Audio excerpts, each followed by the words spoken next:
حضرت یونس علیہ السلام کا واقعہ۔ حضرت یونس علیہ السلام کی قوم عراق میں موصل کے مشہور مقام نینوا میں بستی تھی۔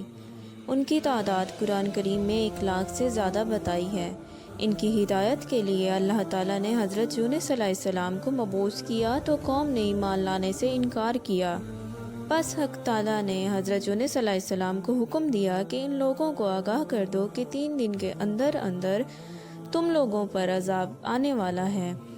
حضرت یونس علیہ السلام نے قوم میں اعلان کر دیا تو قوم نے آپس میں مشورہ کیا تو ان پر سب کا اتفاق ہوا کہ ہم نے کبھی حضرت یونس علیہ السلام کو جھوٹ بولتے ہوئے نہیں سنا، اس لیے ان کی بات نظر انداز کرنے کے قابل نہیں۔ مشورے میں یہ طے ہوا کہ یہ دیکھا جائے کہ یونس علیہ السلام رات کو ہمارے اندر اپنی جگہ مقیم رہتے ہیں تو سمجھ لو کہ کچھ نہیں ہوگا، اگر وہ کہیں چلے گئے تو یقین کر لو کہ ہم پر صبح کو عذاب آئے گا۔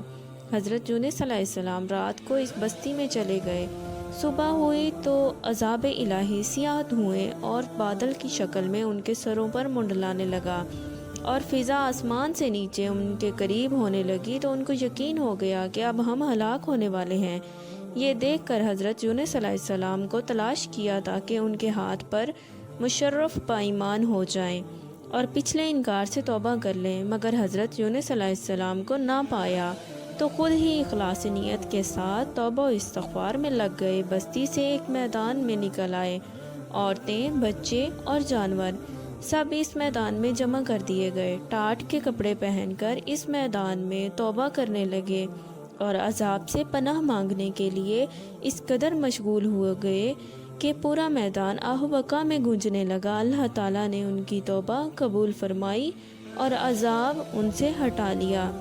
اور ادھر حضرت یونس علیہ السلام بستی سے باہر اس انتظار میں تھے کہ اب اس قوم پر عذاب نازل ہوگا کہ ان کی توبہ و استغفار کا حال ان کو معلوم نہ تھا۔ جب عذاب ٹل گیا تو ان کو فکر ہوئی کہ مجھے جھوٹا قرار دیا جائے گا کہ میں نے قوم میں اعلان کیا تھا بہترین دن کے اندر عذاب آ جائے گا۔ اس کو میں قانون یہ تھا کہ کسی شخص کا جھوٹ معلوم ہو اور وہ اپنے کلام پر کوئی شہادت پیش نہ کرے تو اس کو قتل کر دیا جاتا تھا۔ حضرت یونس علیہ السلام کو فکر ہوئی کہ یہ لوگ مجھے جھوٹا قرار کر کے قتل کر دیں گے۔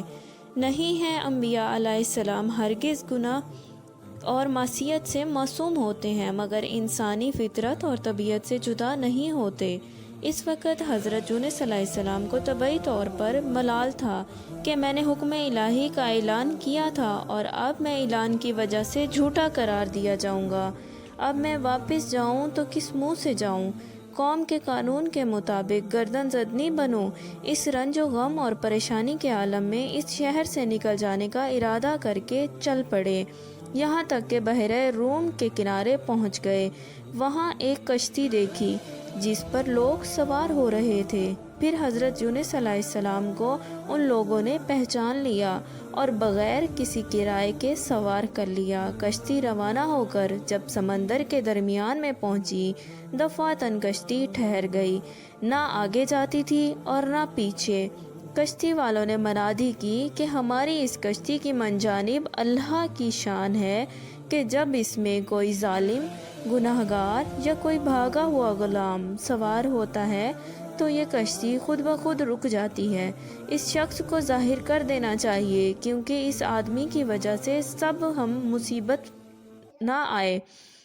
اب حضرت یونس علیہ السلام بول اٹھے کہ وہ بھاگا ہوا غلام گناہگار میں ہوں، کیونکہ میں اپنے شہر سے بھاگ کر کشتی میں سوار ہونا ایک طبعی خوف کی وجہ سے تھا کہ اذن الہی نہ تھا۔ کہ بعد میں اذن کے اس طرح آنے کو حضرت یونس علیہ السلام کے پیغمبرانہ شان نے ایک گناہ قرار دیا کہ پیغمبر کی کوئی بھی نقل و حرکت بلا اذن کے نہیں ہونا چاہیے تھی، اس لیے فرمایا مجھے دریا میں ڈال دو تو تم سب اس عذاب سے بچ جاؤ گے۔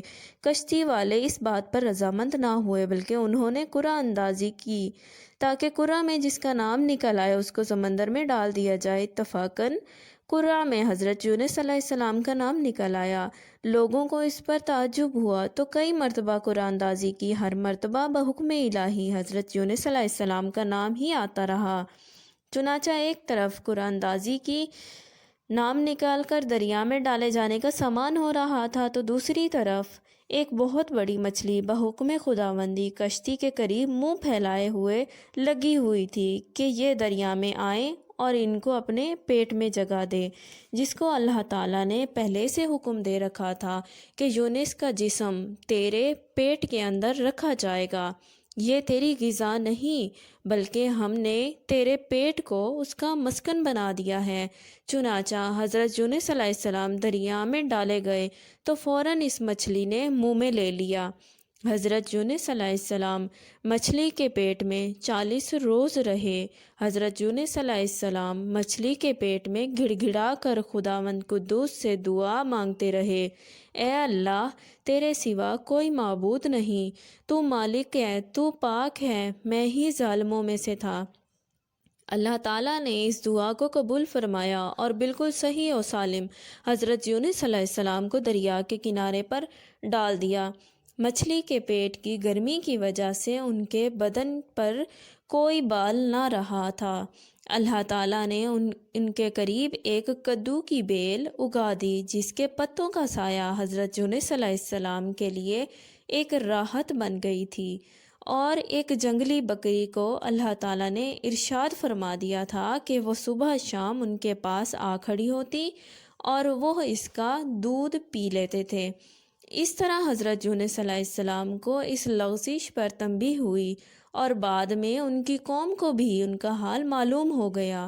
امید کرتی ہوں آپ کو ویڈیو پسند آئی ہوگی۔